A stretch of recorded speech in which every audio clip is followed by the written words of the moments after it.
छोड़कर दूसरे पुरुष का स्वप्न में भी न चिंतन किया हो। ते तीनों महात्मा 1.25 महीने के बालक हो। अब 1.25 महीने के बालक हो गए। अब उनकी सेवा करने लगी। 6 महीना रहे। जाके नारद जी बताए तीनों देवियों से, कहा ये छूटेंगे कैसे? कहा चलो मांग के ले आओ। तीनों देवियों ने कहा माता हमारे पतियों को दे दो। अब तीनों एक ही पालने में एक ही रूप रंग के थे। अब कहा अपने अपने पतियों को चीन लो। अब इन दोनों ने सोचा कि दूसरे के पति को अगर हाथ लगा दिया तो गड़बड़ हो जा। कहा माता हमारी परीक्षा न लो। अब उनको फिर से अपने रूप में ला। माता ने फिर पातिव्रत को संकल्प करके छोड़ दिया। तीनों अपने रूप में खड़े हुए। आज तीनों देवताओं ने कहा हम तुम्हारी परीक्षा लिए प्रसन्न है, आशीर्वाद जो वरदान चाहो मांग लो। सती अनुसुईया ने कहा भगवान आप तीनों बालक के रूप में हमारी चित्रकूट के जंगल में महल में रहते थे, लेकिन जब आप किलकारी मारते थे तो हमें भूल गया था कि चित्रकूट जंगल है। ये झोपड़ी हमको राजमहल की तरह लगती थी। अब आप लोगों की सेवा में हमारा समय ठीक से निकल जाता। अब आप चले जाओगे तो हम रह नहीं पाएंगे, इसलिए अपने अपने अंश से एक एक पुत्र देते जाओ। तो ब्रह्मा जी ने अपने अंश से चंद्रमा को दे दिया। शंकर जी ने अपने अंश से दुर्वासा जी को दे दिया। अब भगवान विष्णु ने अपने अंश से भगवान दत्तात्रेय को दे दिया। ये तीनों सती अनुसुईया और अत्रि जी के पुत्र चंद्रमा, दुर्वासा और दत्तात्रेय। तो दुर्वासा जी शंकर जी के अंश से हैं तो इसलिए क्रोधी ज्यादा। शंकर जी तमोगुण है, भगवान विष्णु सतोगुण है, ब्रह्मा जी रजोगुण अधिकता। अब तो दो तो इसमें साधु हो गए, विवाह नहीं किए। महाराज दुर्वासा जी संत हो गए, वे गृहस्थी में नहीं आए। और दत्तात्रेय तो परमहंस शिरोमणि हुए। आज चंद्रमा का विवाह हुआ। चंद्रमा के बेटा हुआ नहुक। नहुक ने 100 यज्ञ पृथ्वी पर निर्विघ्न किया। जब इंद्र को ब्रह्महत्या लगी तो नहुक को ले गए, इंद्र बना दिए। वो जाके कमंडल थल में घुस गया। कल परसों के कथा में बताए थे। अब इसे इंद्र का पद तो मिला, लेकिन इसके मन में वासना आई कि इंद्र का पद मिला तो इनकी पंडित इंद्राणी सची भी हमको मिलनी चाहिए। संदेशा भिजवा दिया तुम्हारा पति कहीं भाग गया है, मर गया, अब लौट के नहीं आएगा, हमको अपना पति मान लो, नहीं तो जबरदस्ती तुम्हें पत्नी बनाए। वो देवताओं के गुरु बृहस्पति को बुलाई, महाराज ये नहु खाया, इसकी बुद्धि खराब है, इसको समझाओ। बृहस्पति ने कहा वो इस समय इंद्र है, जो कहेगा सब देवता करेंगे, क्योंकि मंत्रिमंडल उसका है, हम कुछ कर नहीं पाए। तब नारद जी को बुलाए, महाराज कोई उपाय बताओ जिससे धर्म की रक्षा हो। तो नारद जी तो उपाय के सौदागर। नारद जी ने कहा तो मुझसे कह दो कि हम तुम्हारी पत्नी बनने को तैयार हूं, लेकिन एक शर्त है, तुम सप्तऋषि महात्माओं की पालकी में बैठ के आओ। महात्मा पालकी में जोतु उठावें और बैठ के आओ, तो उसी पालकी पर बैठ के तुम्हारे यहाँ चलो। और कामी व्यक्ति की बुद्धि समाप्त हो जाती है और महात्माओं को पालकी में जोतेगा। और महात्मा श्राप दे देंगे, इंद्र का पद छूट जाएगा, फुर्सत मिलेगी। अब ये संदेशा भिजवा दिया अब उसने पूछा ये संत सप्तऋषि महात्मा आएंगे कैसे? काय रुपया पैसा कपड़ा लत्ता कुछ तो ये चाहते नहीं, खाली भोजन का निमंत्रण दे दो तो भले आ जा। अब भोजन का निमंत्रण दिलवा दिया, अब भोजन नहीं बनवाया। महात्मा सुबह आ गए कमंडल लेके कि चलो जब भोजन बनेगा तो बुला। और ये इंद्र के राजकाज में व्यस्त हो गए। अब शाम को उतरा, पालकी में बैठा, महात्मा उठाओ पालकी। एक तो दिन भर के भूखे ब्राह्मण संत, और दूसरे पालकी भी उठवा लिया, इंद्रपद का सम्मान किए, पालकी उठा ली। लेकिन धीरे धीरे चल रहे, पालकी ढोने का अभ्यास तो है नहीं वो महात्मा, लेकिन इसको जल्दी लगी है। बार बार सर्प सर्प कहता है। सर्प माने संस्कृत में होता है जल्दी चलना, वो जल्दी चलता है सांप, इसलिए उसको सर्प कहते हैं। सर्प माने न होता है जल्दी चलने वाला। आज जैसे कहा सर्प सर्प, महात्माओं को क्रोध आ गया। भाई भूखा साधु श्राप दे दे तो अब क्रोध आ गया। मूर्ख भोजन का निमंत्रण दिए, भोजन कराए, और अजगर जैसे पालकी में बैठे, जाओ इसी समय अजगर हुए। अब मोटा अजगर हो गया और रोने लगा, महाराज उद्धार कैसे हो?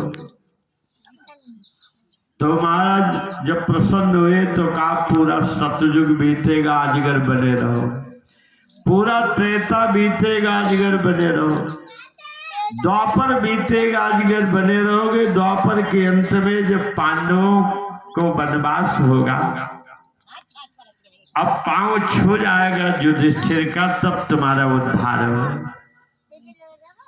वही युधिष्ठिर का जब पांव छू गया तो उद्धार हुआ। जो अजगरा रानी के लिए जो मंदिर है उसका अजगर का, वही कहते यही उसका उद्धार हुआ। तो नहुक जब पृथ्वी पर था तो इसके 4 बेटे, मानो चंद्रमा के नाती।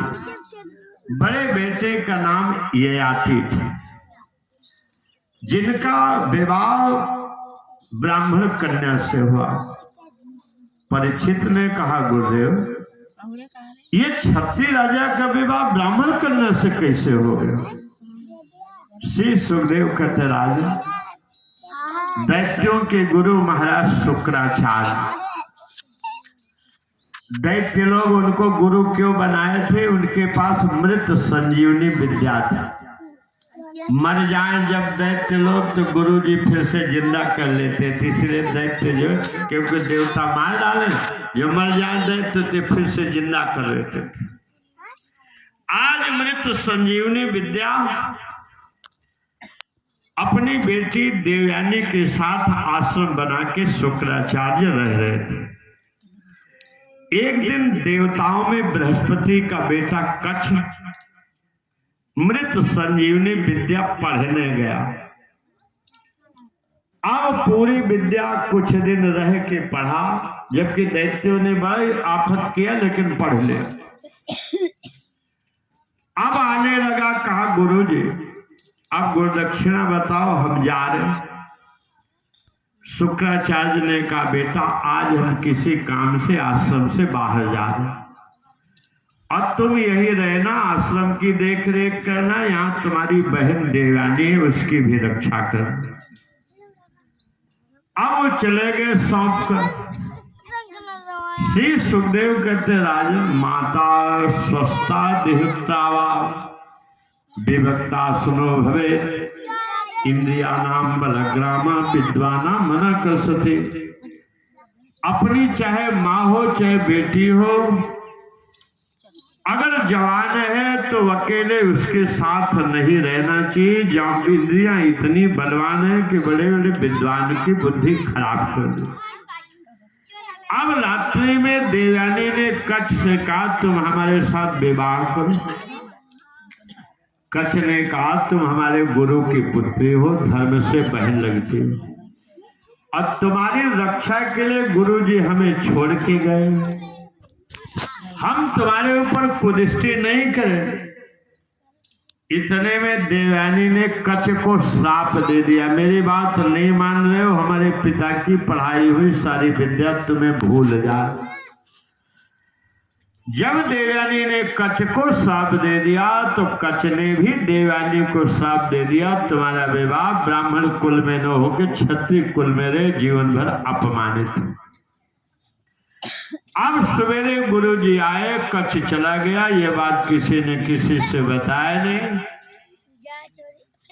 महाराज शुक्राचार्य अपनी बेटी देवयानी के साथ दैत्यों में एक राजा हुआ वृषपर्वा, उसी के यहाँ वृषपर्वा के यहाँ रह रहे थे। अब वृषपर्वा की एक कन्या थी जिसका नाम था सर्वनिष्ठा। वो दैत्य कन्या सर्वनिष्ठा उस समय विश्व सुंदरी कन्या थी, उसके समान सुंदर कन्या ने। एक दिन वो देवयानी और सर्वनिष्ठा दोनों नगर के बाहर एक सरोवर के किनारे कात्यायनी देवी का मंदिर था। वो सब बच्चियां वस्त्र निकाल के नग्न स्नान कर रही सरोवर। उधर से भगवान शंकर और पार्वती नंदीश्वर पे चढ़ के जा रहे। अब वो घबरा गई, कहीं श्राप न दे, निकलकर जल्दी में वस्त्र पहनने लगी। तो जल्दी में भूल क्या हुई, देवयानी ने सर्वनिष्ठा की साड़ी पहन ली। सर्वनिष्ठा पुरोहित की कन्या, तो देवयानी पुरोहित की कन्या और सर्वनिष्ठा राजा की कन्या। अब उसे अभिमान था मैं राजा की कन्या हूं। सर्वनिष्ठा ने कहा, देवयानी एक सीधा के लिए तुम्हारा बाप कुत्ते जैसे हमारे द्वार की तरफ लगता रहता, एक सीधा हमारे घर से ना आवे तो बाप बेटे का भोजन न हो, इतनी बड़ी हिम्मत तुमने मेरी साड़ी पहन ली। अब सर्वनिष्ठा देवयानी से साड़ी खींचकर कुआं में झोंक के चले आए। थोड़ी ही देर बाद नहुक के पुत्र महाराज ययाति जंगल में शिकार खेल लेंगे, प्यास लगी, कुआं में लोटा डोरी डाले, अंदर से आवाज आई, बचाओ। अब जब निकाले तो वस्त्र तो देवयानी पहने नहीं थी, हाथ पकड़ के बाहर निकाले, अपना वस्त्र दिया उसको। देवयानी ने कहा, तुम अपना परिचय दो, पहली बार नग्न अवस्था में हमारा हाथ पकड़े हो, अब तुम ही हमारे पति हो। कहा, हम चंद्रवंश क्षत्रिय में नहुक का पुत्र ययाति।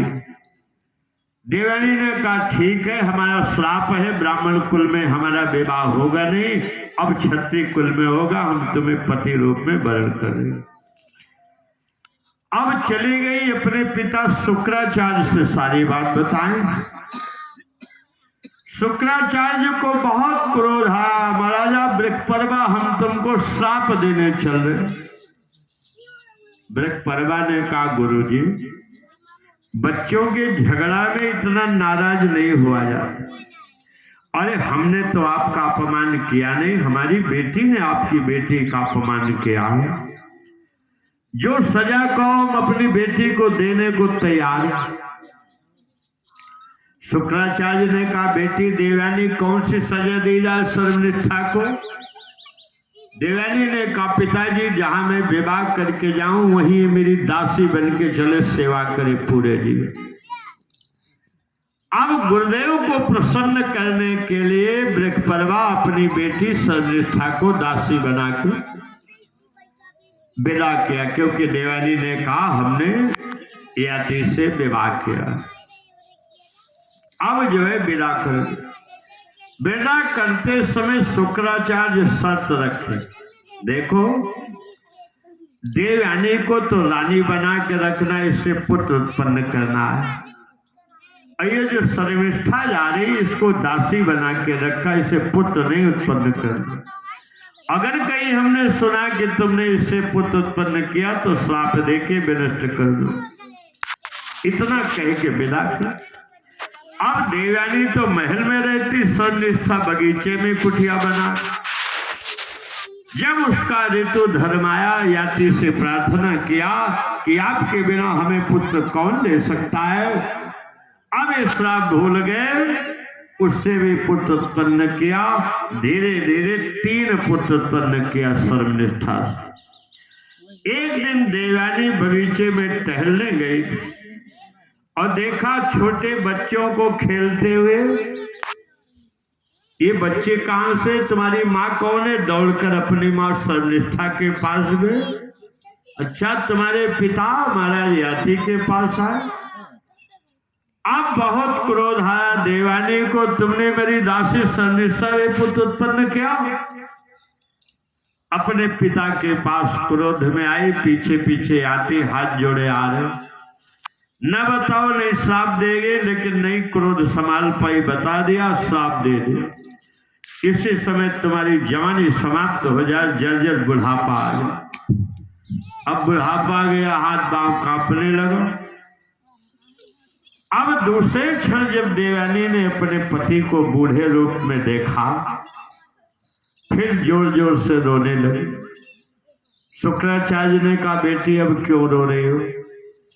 कहा, पिताजी इनको बूढ़ा होने का क्यों श्राप दे दिया, कोई और दे दियो, अब इनको फिर से जवान करो। शुक्राचार्य ने कहा, हम जवान तो नहीं कर सकते, हाँ एक उपाय है। 2 बेटे तुमसे हैं, 3 सर्वनिष्ठा से, इनके कुल 5 बेटे। अपने बेटों से बारी बारी से 1000 वर्ष की जवानी मांगे। तो बेटा जब 1000 वर्ष जवानी देगा तो 1000 वर्ष रहेंगे, तो 5 बार मांगेंगे तो 5000 वर्ष जवान रह जाए। हम इसमें एक आशीर्वाद अपनी तरफ से लगा देंगे। अगर 1000 वर्ष में 1 दिन बाकी रहेगा, बेटे को जवानी लौटा देंगे तो वो भी 1000 वर्ष फिर जवान हो जाए। आज श्री सुखदेव कहते, राजन मन कितना वासनाओं का दास। रानी का संसर्ग किया, दासी का संसर्ग किया, इंद्रिया तृप्त नहीं हुई। अब बेटों से जवानी मांगने गए। देवयानी के 2 बेटे थे, अनु और दुहु। अनु और दुहु से कहा, बेटा 1000 वर्ष की जवानी दे दो। अनु और दुहु ने डांट लिया, शर्म नहीं आती, जवानी मांगते, जीवन में एक बार मिले तुमको दे दो। जब अनु और दुहु ने डांट लिया तो सर्वनिष्ठा के बड़े पुत्र यदु, जिनसे यदुवंश चला है, महाराज यदु से कहा, बेटा तुम जवानी 1000 वर्ष की दे दो। यदु ने बात तो बड़ी न्याय संगत कही। यदु ने कहा, पिताजी आप हमारी जवानी लेकर हमारे माताओं के साथ रहोगे तो दुनिया से धर्म उठ जाएगा, इसलिए मैं तुम्हें जवानी नहीं दूंगा। अब ये क्रोध में थे, यदु को श्राप दे दिया, तुम्हारे वंश में कोई राज्य करेगा तो उसका वंश ही नाश हो जाएगा। इसीलिए यदु के वंश में कोई राज्य किया नहीं, सब रियाया बनकर। भगवान कृष्ण ने मथुरा में कंस का वध किया तो स्वयं राजा नहीं बने, नाना उग्रसेन को बनाया।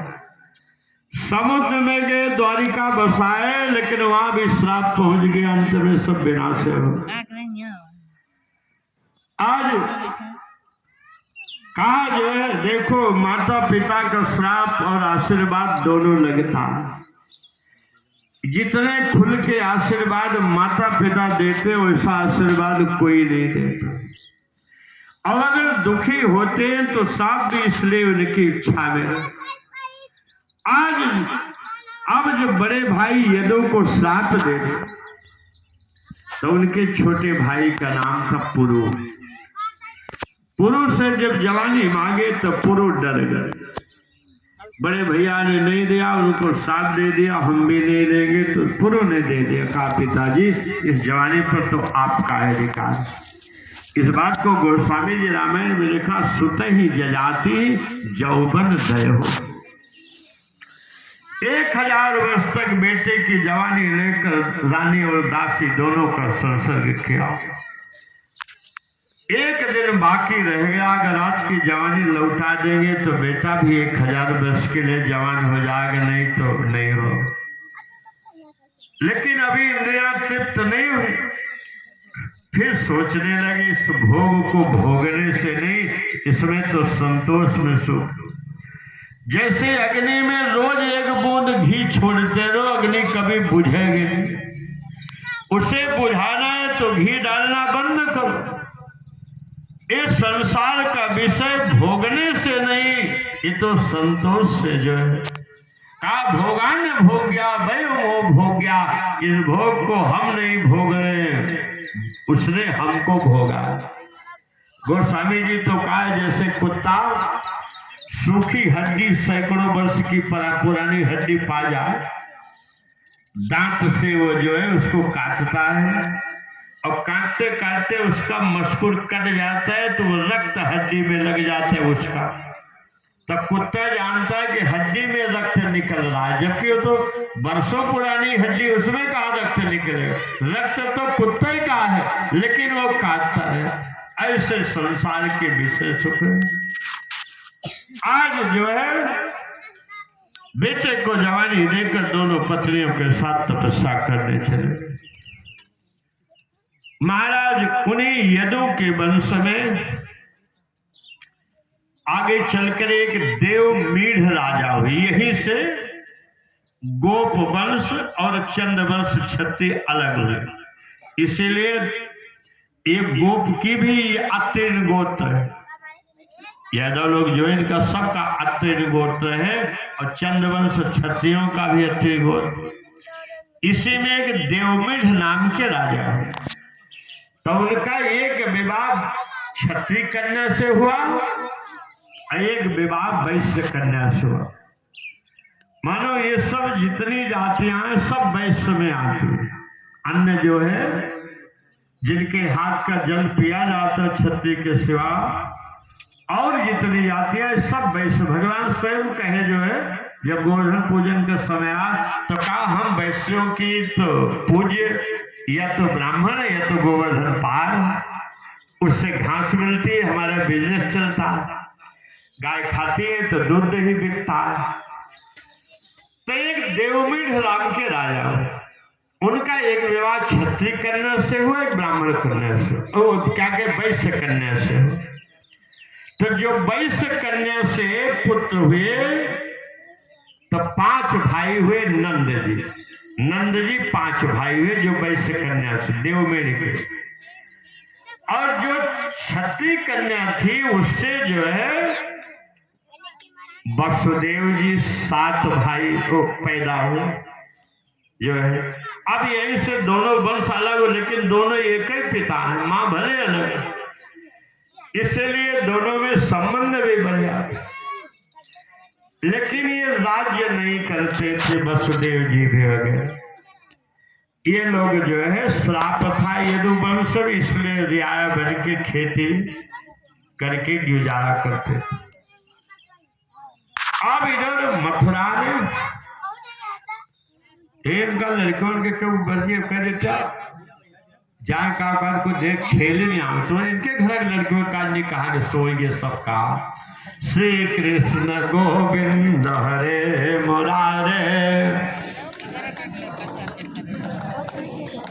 अब एक जी ने कथा सुनाया मोबाइल पे।